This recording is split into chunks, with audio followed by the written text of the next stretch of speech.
इस वक्त BJP press conference कर रही है, सीधे रुख करेंगे। संसार है, उस संसार में अपने आप को वो राजा मानते हैं। वहां ना पुलिस की चलती है, ना कानून का चलता है, ना वहां जजेस की चलती है, वहां किसी की दबंगई चलती है तो वो ममता बनर्जी और अभिषेक बनर्जी की चलती है।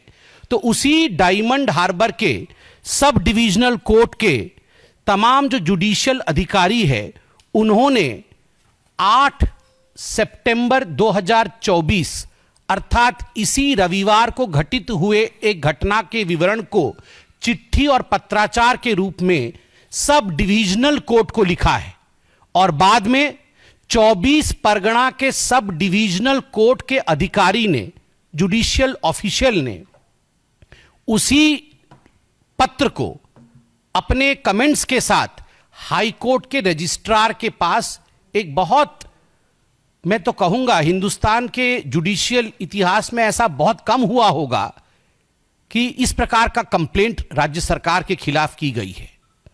आप देख सकते हैं कि जो सब डिविजनल कोर्ट है डायमंड हार्बर का, उसके जो जुडिशियल ऑफिसर है वो लिखते हैं कि अभी रविवार को 8 तारीख को, 8 सितंबर को लगभग रात को 1 बजे जो होम गार्ड होते हैं आवासीय परिसर के, जहां जजेस रहते हैं, उनके आवासीय परिसर के होम गार्ड ने आके वहां के एडिशनल डिस्ट्रिक्ट जज को कहा कि 2 लोग परिसर में घुस के आए हैं, पुलिस की साजिश से घुस के आए हैं और बिजली काटने की आपके घर की साजिश चल रही है। बिजली काटने के पश्चात आप लोगों के ऊपर हमला भी हो सकता है। जब रात के 12-1 बजे इस प्रकार की खबर आएगी तो स्वाभाविक है जजेस चिंतित होंगे। उन्होंने वहां के ऑफिसर इंचार्ज को, डायमंड हार्बर के ऑफिसर इंचार्ज को तलब करने की कोशिश की, मगर आधे घंटे तक ऑफिसर इंचार्ज नहीं आए। बड़े स्पष्ट रूप से इस चिट्ठी में बयां किया गया है और लिखा गया है कि जजेस बहुत घबराए हुए थे। कहीं ना कहीं जो 2 मिसक्रिएंट थे, कोट अनकोट मिसक्रिएंट शब्द का इस्तेमाल किया गया है। एक पुलिस अधिकारी का नाम और मोबाइल नंबर भी लिया गया है। नाम उसका कुमारेश दास है, मोबाइल नंबर मैं यहां डिस्क्लोज करूंगा नहीं, मगर नाम और मोबाइल नंबर लिखा गया है। जजेस ने लिखा है कि यह पुलिस अधिकारी उन 2 मिसक्रिएंट को लेकर आया था, उन 2 बदमाशों को लेकर आया था और उसे निर्देशित किया गया था लोकल डायमंड हार्बर के थाने से कि आप इन दोनों को गुपचुप आवासीय परिसर में, जजेस के आवासीय परिसर में प्रवेश करवा दीजिए बिना इनके नाम को रजिस्टर करवाए, ताकि ये जाके हमारी बिजली काट सके और बदमाशी कर सके, हमें मार सके। They were trying to instill fear into the judiciary. This is what is written in the letter. Judiciary के अंदर न्यायाधीश, जो न्याय प्रक्रिया है और न्यायाधीशों के अंदर एक डर के भावना को उत्पन्न करने की चेष्टा, इस कारण से 2 लोगों को भेजा गया था और पुलिस अधिकारियों ने भेजा था। एक का तो नाम भी दिया गया है, दूसरे का नाम नहीं दिया गया है। सीसीटीवी में सभी लोग स्पष्ट रूप से देख रहे हैं। आखिर ये हुआ क्यों? जजेस को क्यों डराया जा रहा है? ये जो आरजी कर मेडिकल कॉलेज में अभी जघन्य अपराध हुआ है एक बिटिया को लेकर, एक डॉक्टर को लेकर, उसके पश्चात जो लोग स्ट्राइक कर रहे हैं, प्रोटेस्ट कर रहे हैं, डॉक्टर कर रहे हैं, आम जनता कर रही है, तो बंगाल की सरकार ने इनके खिलाफ स्ट्रिंजेंट पॉस्को एक्ट लगाया है।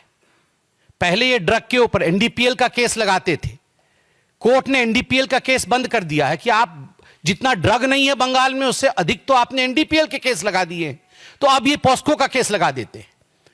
तो पॉस्को का केस इन्होंने ये जो प्रोटेस्टिंग डॉक्टर्स हैं और कुछ कार्यकर्ता हैं उनके ऊपर लगाया, जो आम जनता है। तो कोर्ट ने उसे खारिज कर दिया कि यह केस निराधारित लग रही है, कोई आधार नहीं है, इसके आधार पर हम जुडिशियल कस्टडी या पुलिस कस्टडी नहीं दे सकते हैं। यह जजमेंट दिया कोर्ट ने। इस कारण से जुडिशियल ऑफिसर्स के ऊपर कहीं ना कहीं उनके मन में एक डर की भावना लाना, so that they become committed, so that they become surrendered in front of Abhishek Banerjee and Mamata Banerjee. आप सोच के देखिए, it is not just during emergency that the Congress party wanted a committed judiciary. Even under Mamata Banerjee's regime in West Bengal, they want a committed judiciary where the judges would be dictated by Mamata and Abhishek Banerjee. ये चिट्ठियां public domain में है। Bharatiya Janata party ने भी इसे tweet किया है। इसमें सारी स्पष्टताएं हैं।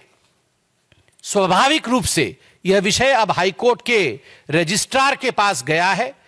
हम सुप्रीम कोर्ट से भी अपील करते हैं, this is a matter of grave nature. The Supreme Court should also take cognizance of this issue of trying to instilling fear into the minds of the judicial officer of West Bengal, because there are people on the streets protesting against the heinous crime that was committed in RG Kar Medical College. तो संबित पात्रा को आप सुन रहे थे और BJP ने हमला बोला है। उन्होंने कहा है कि विपक्ष आस्था में भी राजनीति करता है।